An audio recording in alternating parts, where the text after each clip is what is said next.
హంగేరీలోని Budapest లో జరగాల్సిన America అధ్యక్షుడు డొనాల్డ్ ట్రంప్ రష్యా అధ్యక్షుడు పుతిన్ సమావేశం వాయిదా పడింది.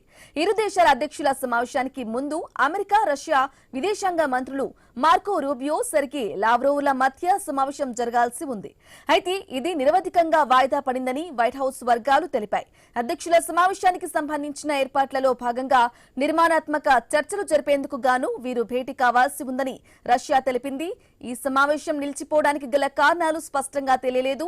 ఇక ఈ క్రమంలోనే రూబియో, లావ్రోవ్లు ఫోన్లో మాట్లాడుకున్నారు. యుద్ధానికి శాశ్వత పరిష్కారం ఇచ్చేందుకు రష్యా అమెరికాల మధ్య సహకారానికి సంబంధించి ఈ భేటీ ప్రాముఖ్యతను రూబియో చెప్పినట్లు స్టేట్ డిపార్ట్మెంట్ తెలిపింది. అయితే ఉక్రెయిన్ వివాదం శాంతియుతంగా పరిష్కరించే విషయంపై వీరి మధ్య భేదాభిప్రాయాలు వెలువడినట్లు వర్గాలు తెలిపాయి. ఇక ట్రంప్, పుతిన్లు వచ్చి వారం భేటీకి సంబంధించి రూబియో సిఫార్సు చేసేందుకు అయిష్టంగా ఉన్నట్లు తెలుస్తోంది. ఇరు దేశాల మంత్రులు ఈ వారంలో మళ్లీ మాట్లాడుకునే అవకాశం ఉందన్నారు. ఈ ఫోన్ కాల్ పై క్రెమ్లిన్ స్పందించింది.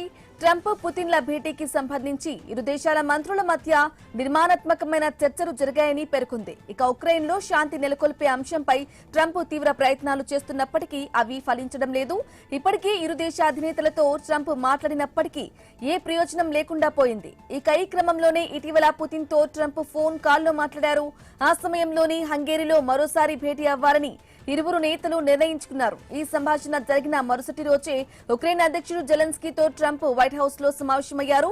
జెలెన్స్కీతో చర్చలు సానుకూలంగా జరిగాయని ట్రంప్ తెలిపారు.